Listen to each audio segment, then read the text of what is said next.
आप सभी को अंजलि सफ़र का प्यार भरा नमस्कार।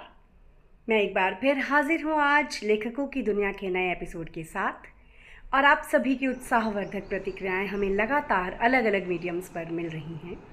और इस बार तो एक बहुत ही खूबसूरत तरीके से हमें प्रतिक्रिया मिली छिंदवाड़ा से अंजुमन मंसूरी जी और नागपुर से शादाब अंजुम जी, जिन्होंने व्हाट्सएप पर कार्यक्रम का स्टेटस लगाकर हमारा उत्साह बढ़ाया। तो इस ख़ास तरीके से प्रतिक्रिया देने के लिए, हमारा उत्साह बढ़ाने के लिए आप दोनों का बहुत बहुत शुक्रिया, और उन सभी साथियों का शुक्रिया जिनकी लगातार प्रतिक्रियाएं हमारा उत्साह बढ़ा रही हैं। और आप जानते हैं इस ख़ास पुस्तक के लेखक हैं सूरज प्रकाश जी। तो चलिए चलते हैं आज के एपिसोड की ओर। आज का विषय है गरीबी में जीने वाले लेखक। कहा जाता है कि जहाँ सरस्वती का वास होता है वहाँ लक्ष्मी के दर्शन नहीं ही होते। ऐसे भी लेखक रहे जिनका बचपन घनघोर गरीबी में बीता, लेकिन बाद में उनके अच्छे दिन आए। और ऐसे भी लेखक रहे जो पहले ठीक ठाक रहे, लेकिन अपनी आदतों के चलते या किस्मत के पलटने पर सब कुछ गवा बैठे और ताने ताने को मोहताज हो गए। कुछ ऐसे ही लेखकों का जिक्र आप पाएंगे आज के एपिसोड में। ऑस्कर वाइल्ड अपने समय के बेहतरीन, खुशमिजाज और दिलफेंक लेखक रहे। वे बेहद सफल नाटककार रहे। अब जब दुर्दिन आने हों तो होने को कौन रोक सकता है।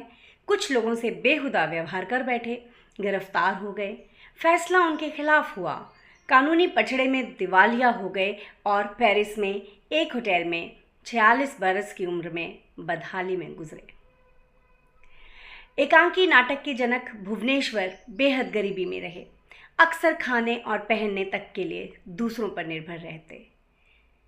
एडगर एलन पो को प्यार में असफल रहने पर जुए की लत लग गई थी और वे कर्जदार हो गए।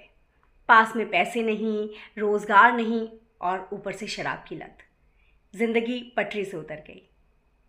एनिमल फार्म और 1984 जैसे कालजयी उपन्यासों के लेखक जॉर्ज ऑरवेल ने बहुत गरीबी झेली। जो भी काम मिला किया और दोस्तों और परिवार वालों से कर्ज लेकर गुजारा करते रहे। एनिमल फार्म छपने के बाद ही उन्होंने कुछ अच्छे दिन देखे। कैफी आज़मी मुशायरों में स्टार शायर होने के बावजूद कम्युनिस्ट पार्टी के लिए काम करते रहे। इन सब कामों के लिए पार्टी से 40 रुपये महीना पाते थे और उसी में घर घर चलाते थे। वो मुंबई में खेतवाड़ी में ऐसी जगह रहे जहाँ टॉयलेट, बाथरूम वगैरह भी कॉमन थे। यहीं पर शबाना और बाबा का जन्म हुआ। चार्ल्स डिकन्स ने जूता पॉलिश करने वाले गोदाम में मजदूरी की, स्कूल टीचर रहे, क्लर्क रहे। वो ही नहीं, उनके पिता भी फटे हाल थे और कर्ज न चुका पाने के कारण वो हवालात की सैर भी कर चुके थे। जावेद अख्तर जब 19 साल की उम्र में मुंबई आए तो उस समय उनकी जेब में केवल 27 रुपये थे। मुंबई आने के बाद उन्हें रहने के लिए कोई जगह नहीं मिली। उन्हें कई बार पेड़ों के नीचे, कॉरिडोर में या बरामदे में सोना पड़ता था।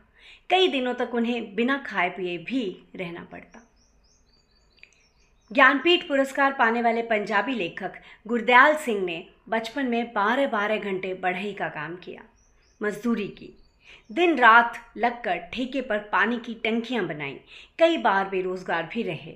गलियों में आवाजें देकर अपना बनाया सामान बेचा। ज्ञानपीठ पुरस्कार प्राप्त गुलजार ने गरीबी के दिनों में दिल्ली में एक पेट्रोल पंप पर काम किया। मुंबई आने के बाद कई छोटे मोटे काम किए और मोटर गैराज में मैकेनिक के तौर पर भी काम किया। ज्ञानपीठ पुरस्कार विजेता तेलुगु कवि रावूरी भरद्वाज ने भी अपने बचपन में बहुत गरीबी झेली। उन्हें अपनी पढ़ाई बीच में ही छोड़नी पड़ी और जीवन चलाने के लिए कई तरह के काम करने पड़े। तीसरी कक्षा तक पढ़े आदिवासी उड़िया कवि हलधर नाग को जब पद्मश्री दी गई तो उन्होंने कहा कि मुझे पद्मश्री यहीं दे दीजिए, मेरे पास ट्रेन से आने जाने का किराया नहीं है। बहुत मार्मिक है ये बात वाकई।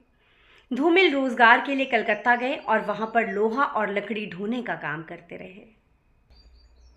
नोबेल पुरस्कार पाने वाले रूसी लेखक बोरिस पास्तरनाक एक बार गरीबी के कारण ब्रेड खरीदने के लिए अपनी कीमती किताबें बेचने के लिए निकल गए थे। नोबेल पुरस्कार प्राप्त नाटककार जॉर्ज बर्नार्ड शॉ का बचपन बहुत गरीबी में बीता था। उन्हें जेब खर्च के लिए सिर्फ 6 पेंस मिलते थे, जिनसे बड़ी मुश्किल से वो दिन निकाल पाते। प्रसिद्ध पंजाबी उपन्यासकार नानक सिंह नौकरी करते नहीं थे, लेकिन उन्होंने अपने कई उपन्यास धर्मशाला, डलहौजी, मैक्लोडगंज, कश्मीर आदि जगहों पर जाकर लिखे। हमने पहले भी एक एपिसोड में इसके बारे में बात की थी। पहाड़ पर लिखना भी उनके लिए मजदूरी करने जैसा ही था। खुद ही अंगीठी या स्टोव पर चाय बनाना, खुद रोटी पकाना, अपने कपड़े धोना, कमरे की सफाई करना, वहीं खाना पकाना, वहीं लिखना और फिर वहीं सो जाना। प्रेमचंद बेहद गरीबी में पले। पहनने के लिए कपड़े नहीं, भरपेट खाना नहीं। एक बार तो अपनी किताबें तक बेचने की नौबत आ गई थी। फ्रांसीसी लेखक जियों जेने ने अपना जीवन उठाईगिरी, छोटी मोटी चोरी चकारियों और इसी तरह के अपराधों से शुरू किया था।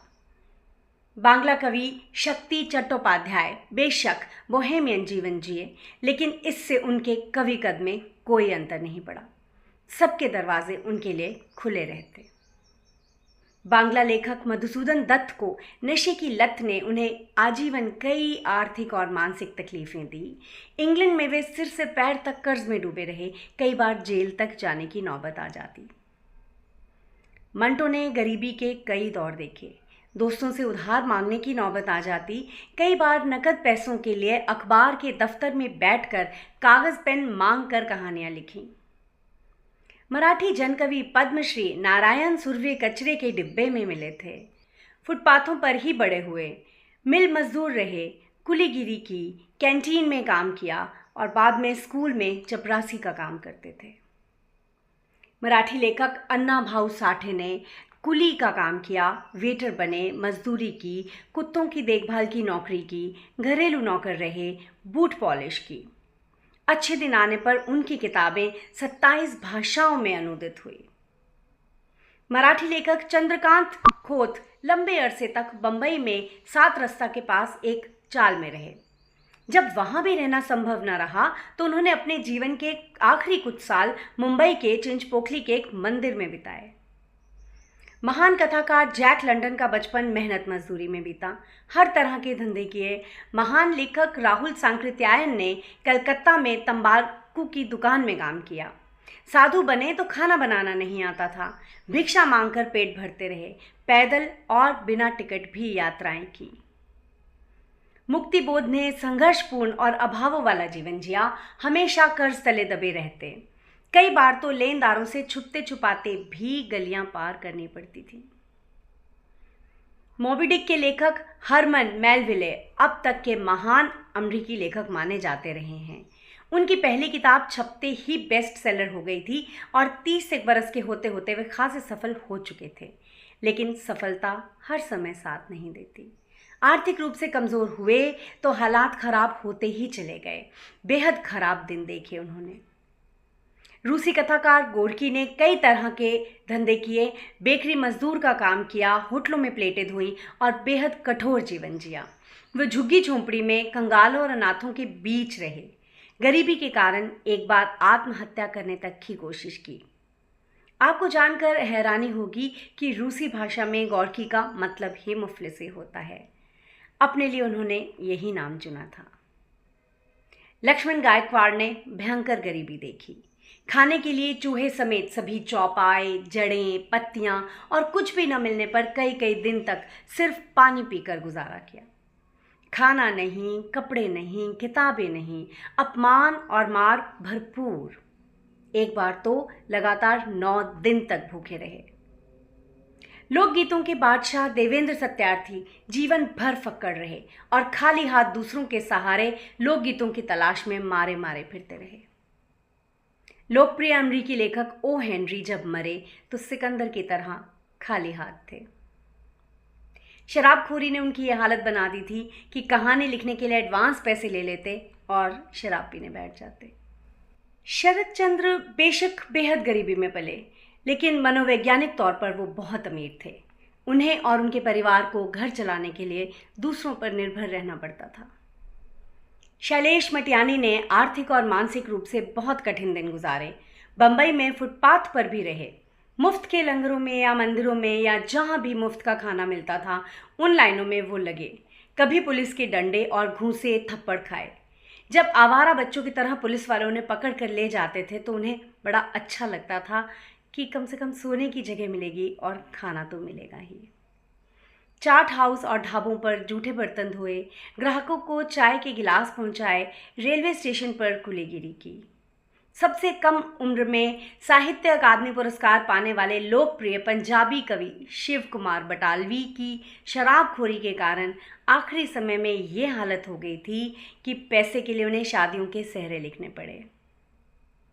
Harry Potter fame J.K. Rolling हमेशा करोड़ों अरबों में खेलने वाली लेखिका नहीं थीं। वे भी यतीमों की तरह खैरात पर पलीं, अवसाद में रहीं, लेकिन जब पॉटर की पहली 1000 प्रतियां बिक गईं तो फिर पीछे मुड़कर किसने देखना था। Rest is history. वे सबसे ज़्यादा रॉयल्टी पाने वाली लेखिका हैं। और इसी के साथ आज क्या ये एपिसोड के जो लेखकों के बारे में बात है वो यहीं पर मैं ख़त्म करती हूँ। और थोड़ा सा मैं अवसाद में हूँ, ये सब देखकर पढ़कर आप सभी के साथ साझा कर मुझे लगता है कि किसी भी सरकार को ज़रूर लेखकों के लिए कुछ ना कुछ करना चाहिए। तो खैर चलते हैं आज अब अपने किस्से की तरफ। तो ये किस्सा है मराठी कवि नारायण सुर्वे के जीवन का। एक बार उन्हें एक कॉलेज में कविता पाठ के लिए बुलाया गया। उनका आदर सत्कार किया गया। जब आयोजन समिति के सदस्य उन्हें घर छोड़ने के लिए जा रहे थे तो उनके हाथ में गुलदस्ता था। उन्होंने पूछा, गुलदस्ता कितने का है और किसने दिया? बताया गया कि गुलदस्ता कॉलेज की तरफ से दिया गया है और 100 रुपये का है। सुर्वे जी ने उदास होते हुए कहा, ये गुलदस्ता मेरे किस काम का?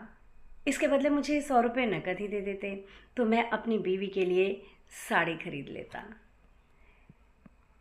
इस एक बात में बहुत से विचारणीय पहलू छुपे हैं। मुझे लगता है अगर सिर्फ गुलदस्ता ही देना था तो वाकई में उन्हें शायद उसकी कीमत दी जाती तो वो उनके लिए महत्वपूर्ण रहती। तो ये एक सोचनीय विषय ज़रूर है। और आजकल भी कमोबेश यही हालत है अगर हम बड़े मुशायरों की बात ना करें तो आज के एपिसोड में इतना ही। फिर मिलते हैं अगले एपिसोड में कुछ और रोचक जानकारी के साथ। और आज के एपिसोड में यकीनन आपको लेखकों की तस्वीरों की कमी खली होगी, लेकिन कुछ नाम बहुत ज़्यादा हो जाने के कारण और फाइल बहुत हैवी हो जाने के कारण हम उन्हें शामिल नहीं कर पाए। तो लेकिन मुझे ये ज़रूर यकीन है कि उसके बावजूद आपको कार्यक्रम रोचक यकीनन लगा होगा। तो आप सभी की प्रतिक्रियाएं यूँ ही मिलती रहें क्योंकि हमारा उत्साह बहुत बढ़ता है। तो मिलते हैं अगले एपिसोड में, तब तक के लिए नमस्कार।